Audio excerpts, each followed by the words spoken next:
Bienvenue sur le plateau des ondes clandestines. Aujourd'hui, émission spéciale consacrée à la criminologie. Enfant criminel, la conjonction de ces deux mots fait froid dans le dos. C'est le sujet d'aujourd'hui. Notre invitée est psychocriminologue et expert en criminalité et profilage. Elle a réalisé un mémoire intitulé L'énigme du passage à l'acte criminel chez les enfants. Elle vient nous en parler aujourd'hui et nous avons le grand plaisir de recevoir Marie Tunicliffe. Bonjour Marie. Bonjour Aurélien, merci de me recevoir. Non, c'est moi, je suis ravi en fait de vous recevoir. C'est pas la première fois qu'on reçoit un criminologue ou quelqu'un en fait de la partie sur le plateau des ondes. Mais pour commencer, en fait, tradition oblige aux ondes clandestines. Est-ce que tu peux te présenter à nos auditeurs et nous dire ton background social, la genèse de tes études en criminologie et le fait que qu'est-ce qui t'a intéressé finalement sur le sujet des enfants criminels et qui plus est de la criminologie? Alors tout à fait, oui, j'ai travaillé dans le privé pendant 35 ans et puis j'ai toujours été très intéressée par la criminologie. Mes premiers ouvrages, en fait, ça a commencé avec le Club des Cinq, Fantomètre et ce genre de choses où les enquêtes ont une place vraiment prépondérante.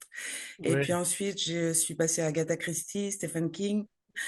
Ah, t'es passé quand même en fait Et un un stade jour, au-dessus j'ai dans l'horreur en fait la criminologie en fait en effet Agatha Christie c'est soft, Stephen King c'est nettement plus costaud déjà. ouais, tout Ouais. à fait, tout à fait. Mais c'est des sujets qui me passionnaient déjà très très jeune, donc à l'adolescence déjà ça me passionnait. Et évidemment, comme beaucoup de gens, en fait, j'ai vu le film Le Silence des agneaux, et là vraiment j'ai été complètement fascinée. Alors c'est là où D'abord on parce que va faire j'adore un les petit on va faire acteurs un qui petit jouent dedans. on va faire un petit focus en fait sur le silence des agneaux si tu le permets en fait parce que je crois que c'est le point commun que tu as avec le colonel Brunel Dupin en fait des affaires non élucidées qui Tout à fait, ouais. dans sa jeunesse a regardé le film et a été inspiré directement. Moi-même j'avais 13 ans à l'époque de sa sortie, j'étais hanté par l'affiche avec le célèbre tueur en série en fait qui a le masque. Des années plus tard, après le visionnage du film plusieurs fois, en fait, et la référence cultissime du genre, je me suis penché sur l'actrice principale, Jodie Foster, en fait, qui incarne Clarice Starling, la jeune profileuse, et je me suis intéressé à la sémantique même du Silence des Ouais, agneaux. Référence glaçante au hurlement des agneaux que l'on abattait et que la petite fille de ferme Clarisse entendait dans l'enfance. C'est là où je fais le raccord avec notre sujet ouais, du jour, puisque finalement l'enfance, c'est le siège, le berceau des illusions, berceau doré, mais aussi le siège des plus grands traumatismes. Et c'est d'ailleurs là où je te laisse la parole en fait tout à fait. pour reprendre en fait l'histoire de la criminologie en fait sur les facteurs génétiques. Tout à fait. Donc en fait, j'ai repris les études en 2021. D'abord par curiosité, c'était une formation en psychocriminologie. Et là, ça a été une vraie révélation. J'ai adoré ça. J'ai été passionnée par tous les sujets qui étaient abordés, sachant que la criminologie, en fait, c'est un sujet extrêmement vaste. On aborde la médecine légale, on aborde la psychologie, la pathologie, et j'en passe. La police technique et scientifique aussi, qui est très intéressante. C'est à ce Et sens en fait Marie qu'on a un point commun en fait, c'est que tous les deux en fait avons suivi des enseignements en psychocriminologie et experts en criminalité à l'EFPP. On leur fait un tout petit à fait, coucou en ouais. fait d'ailleurs à ce sujet. Qui est une très belle école, ouais, ouais, ouais. Ouais. Je conseille à tout le monde. L'accompagnement est très sérieux, les professeurs sont passionnés et passionnants. Et c'est vraiment, c'est pour ça d'ailleurs que j'ai continué avec eux. J'ai fait ensuite une deuxième année en psychologie clinique et psychopathologie de l'adulte, et puis une troisième année toujours avec eux en expert en criminalité et profilage. Mm. Et c'est donc des professeurs qui sont dans le métier, hein, donc c'est très sérieux. Et donc c'est dans le cadre de ces études que j'ai abordé pour la première fois en profondeur une affaire d'enfant tueur, ce qui m'a évidemment profondément choquée, profondément bouleversée aussi, et ce qui m'a poussée à écrire ce mémoire, parce que j'avais vraiment besoin d'essayer de comprendre comment on peut passer à l'acte L'origine criminel, du en mal. particulier chez un enfant. Mhm. En particulier chez un enfant, parce qu'on a une image de l'enfant qui est un petit peu toute belle, toute rose, toute dorée, C'est vrai. et on se rend compte que malheureusement, certains, pour divers facteurs, ce que je développe d'ailleurs dans mon mémoire, peuvent passer à l'acte criminel, même des enfants en très bas âge. Alors on va le voir ton mémoire en fait et on va l'entamer en fait tout de suite. Tu reprends le lead de la conversation en fait, mais les facteurs génétiques en fait sont importants dans l'explication du fait criminel et c'est par là qu'on va commencer pour expliquer de manière concrète avec des travaux les facteurs génétiques. Voilà. Tout à fait. Donc pour ce mémoire, j'ai étudié énormément de documents. J'ai visionné pas mal aussi de documentaires. Il y a un nombre extraordinairement grand d'études qui ont été faites sur ce sujet, un peu partout dans le monde depuis très longtemps. Donc, je vais passer très rapidement sur l'anthropométrie de César Lombroso, qui est une théorie qui a très vite été décriée et réfutée, puisque lui disait qu'à partir de la forme du crâne, on pouvait déceler si une personne était criminelle ou non. Lombroso, pour Euh, mémoire, en fait, c'est le oui, père de la Lombroso, oui. criminalité italienne, mais aussi C'est un des pères père de la criminologie, de oui. la criminologie, mais qui est à l'origine de la doctrine du criminel né. Ça, Tout à fait. L'innéisme, oui. l'innéisme. Donc ensuite, il y a eu pas mal d'études qui ont été faites, notamment sur les chromosomes, avec par exemple le syndrome de Klinefelter, je ne sais pas si je le prononce bien, qui est un Klinefelter, ouais. syndrome dont souffrait par exemple Francis Holm, et qui est un syndrome qui entraîne un déficit mental et un comportement agressif. Francis Holm, en l'occurrence en plus, avait des crises psychotiques, mais on voit dans ce thème-là qu'à partir des chromosomes déjà, on peut voir un certain nombre de facteurs qui sont susceptibles de pousser à l'acte criminel. On a vu aussi dans certaines études que les hormones jouaient Mhm. un rôle très important, notamment à la puberté chez les enfants, puisque en fait, il y a certaines parties du cerveau qui se développent beaucoup plus rapidement que d'autres à l'adolescence, à la puberté, ce qui fait que ça peut entraîner aussi des problèmes d'accident, voire de suicide, qui sont quand même les deux premières causes de mortalité chez les adolescents aujourd'hui, parce qu'il y a une partie qui contrôle plutôt les impulsions qui va se développer beaucoup plus rapidement qu'une autre partie qui régule justement toutes les stimulations extérieures. Et c'est pour ça on a affaire à ce genre de cas. Ensuite, il y a des études qui ont L'hérédité. été faites sur les transmissions génétiques. Ouais, transmission génétique et hérédité. Il y a pas mal d'études qui ont été faites sur des criminels, en prison notamment, et qui montrent qu'en fait, les traits comportementaux qui sont les traits, il faut savoir qu'ils se développent plus ou moins au fur et à mesure de la vie d'une personne. Et ce qui est un trait au départ peut devenir un trouble de la personnalité. Tout est question de curseur dans, dans le, Dans dans ce trait l'explication. ou cet éventuel trouble. Donc, il y a pas mal, du coup, d'études Donc l'influence qui des disent gènes, que, clairement, également en fait ouais, dans l'explication du phénomène criminel en fait. Mais est-ce que toi tu penses Marie après l'étude que la génétique en fait a un rôle influent en fait dans l'explication du phénomène criminel chez les enfants ou oui, oui, oui, oui, clairement, clairement, toutes les études que j'ai pu étudier montrent clairement que c'est un des facteurs.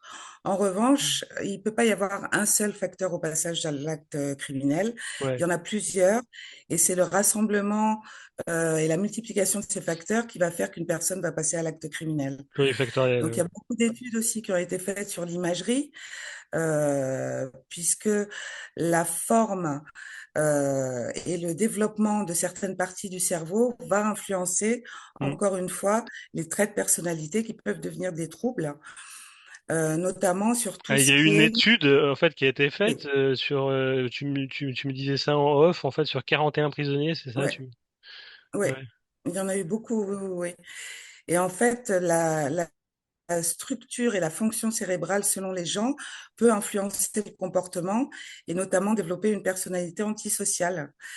Alors après, je ne vais pas rentrer dans les détails puisque c'est un petit peu Oui, c'est trop technique complexe et très et trop technique. scientifique.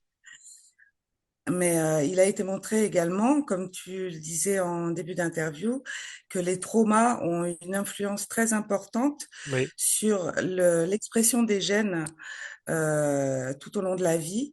Et donc évidemment, plus on a de facteurs, plus on a de traumas, plus on a de facteurs influençant le comportement, plus on a de risques de tomber dans la délinquance d'abord, puis dans l'acte criminel ensuite. Dans ton mémoire, en fait, pour résumer l'ensemble, en fait, tu parles d'un hypofonctionnement de certaines zones du cerveau. Est-ce que tu peux nous préciser ça? Hypofonctionnement de certaines zones du cerveau. Les effets sont.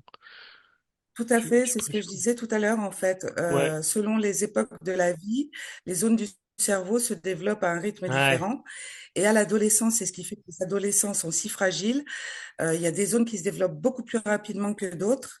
Et c'est ce qui fait qu'il y a un manque d'équilibre entre les deux qui peut les pousser à Il y a des une. actes dangereux, Tu voire précises en fait, criminels. tu précises dans le mémoire en fait qu'il y a une fonction, des fonctions limbiques qui interviendraient en fait dans le dégoût, la dépendance ou encore la conscience des actes. Ça, Tout à fait. c'est un fait en fait avéré. Il y a beaucoup d'études en fait qui Ouais, sont faites. C'est extrêmement complexe en fait ouais, et je te remercie Marie de nous les expliquer là avec tes mots parce que c'est vrai que lorsqu'on lit ton mémoire ou qu'on écoute des émissions spécialisées, on comprend pas toujours tout sur les termes utilisés. Donc il y a de nombreuses études en fait et des ouais, articles qui ont été réalisés en 2010 en fait sur la neuroanatomie, la puberté tout à fait. qu'on voit. Est-ce que tu vois d'autres choses intéressantes à nous dire Alors oui, sur je les pense qu'on peut études? parler aussi de la nouvelle tendance. Les dernières études qui ont été faites sur les gènes, qu'on appelle les gènes du crime, ce qui est un terme un petit peu Oui. exagéré.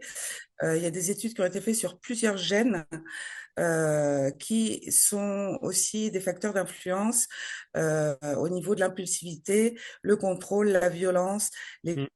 les troubles du contrôle de l'impulsivité. Voilà, ça rejoint un petit peu tout ce qu'on a dit avant, Les mais il y a études des gènes qui ont été épigénétiques vraiment, ouais, oui, il y a au-delà, des à gènes qui ont côté. vraiment été isolés et qui ont été reconnus comme étant à nouveau d'autres facteurs susceptibles d'influencer le comportement et éventuellement de pousser à l'acte criminel. Mais L'étude encore une fois, des liens. vraiment, la génétique elle seule peut pas décider Oui. qu'une personne va devenir criminelle ou pas. L'étude Et des c'est liens important de le entre dire. génétique et criminalité, ça soulève de nombreuses questions éthiques, la stigmatisation, la prédiction, la justice pénale. Voilà. Tout à fait. Est-ce que tu peux Tout en à fait. dire C'est pour quelques ça qu'il faut mots? rester quand même très prudent dans ce qu'on dit à ce niveau-là. Ouais, parce que c'est vrai que quand on touche en fait à l'enfant, forcément c'est chasse gardée. En fait, on peut pas dire Oui, tout et tout à n'importe quoi en fait. fait Et sur le à sujet. la génétique aussi. Ouais. Deuxième À la partie génétique consacrée. aussi. Eh oui, à la génétique aussi. Ouais. Est-ce que tu vois un mot de conclusion sur cette partie ou tu veux qu'on passe à la deuxième partie Non, de... si ce n'est que j'invite tous les auditeurs à se pencher sur ces études si ça les intéresse, parce qu'elles sont vraiment très, très, très intéressantes et mises à jour très régulièrement. Et elles sont accessibles sur Internet vraiment facilement. C'est vraiment un sujet qui est passionnant, mais il faut vraiment faire attention justement à ne pas stigmatiser et à ne pas se dire que seul le facteur génétique peut être l'origine du passage à l'acte criminel.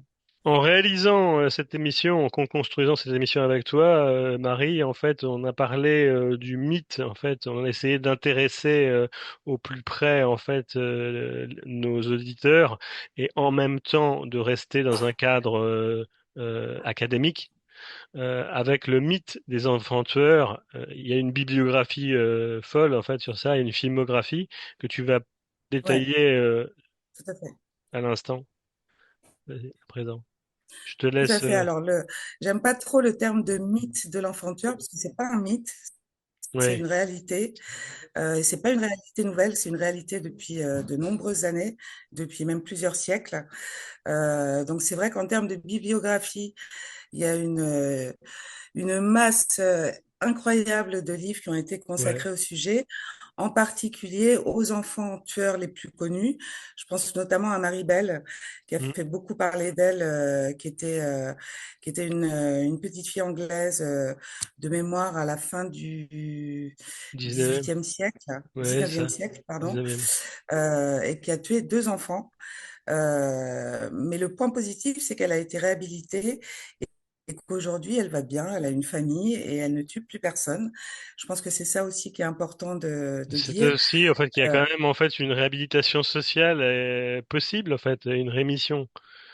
Tout à fait, tout à fait. Moi, je pense que les enfants qui ont subi des traumas, là où je mettrais une petite nuance, c'est pour les enfants qui sont atteints de psychopathologies lourdes. À ce niveau-là, aujourd'hui, ça semble extrêmement difficile de les réhabiliter. Je pense notamment à l'affaire Paris Bennett que je développe dans mon mémoire, qui a vraiment été reconnue comme étant psychopathe.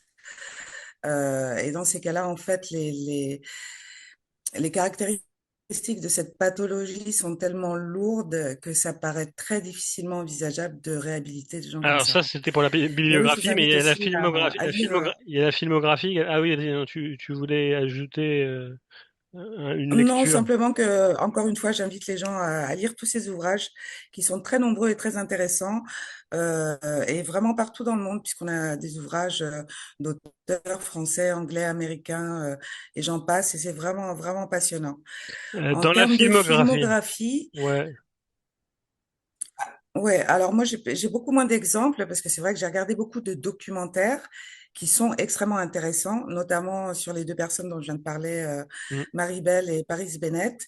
Il y a un film aussi qui m'a beaucoup touchée, qui s'appelle We Need to Talk About Kevin, qui est sorti en 2011 mm, et qui aborde le sujet d'un enfant qui a fait une tuerie de masse dans son lycée, comme c'est malheureusement très souvent le cas aux États-Unis.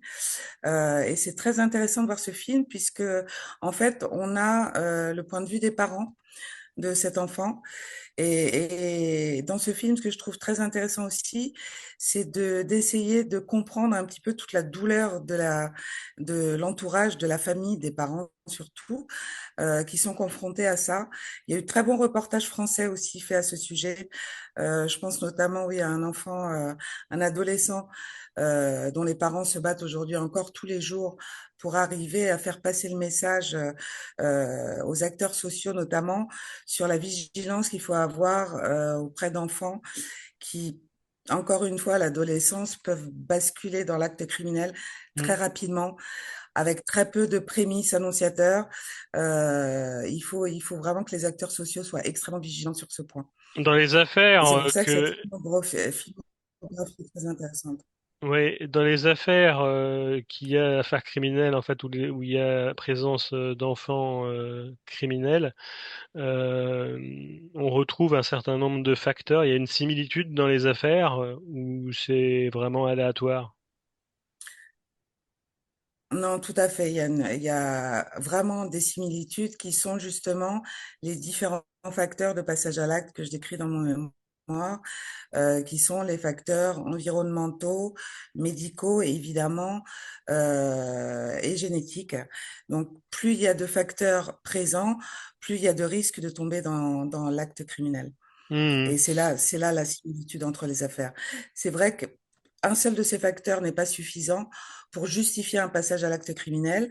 En revanche, on voit bien que chez les enfants qui sont passés à l'acte criminel, il y a en général une association de tous ces facteurs à l'origine de ce Donc, mal. ce que tu es en train de dire, c'est qu'il y a une association en fait plurifactorielle de voilà d'éléments qui conduisent au passage à l'acte criminel, et que c'est pas Tout à juste fait. parce que, comme on résume là, un facteur génétique, en fait, un facteur sociologique, Non, un facteur non, non. économique, etc. Ouais. Non, c'est la collusion en fait de plusieurs facteurs qui font que il y a ça. En effet. Euh, on Tout à va fait. presque terminer en fait cette émission. Quelles sont tes perspectives d'avenir, Marie? Qu'as-tu envisagé pour la suite?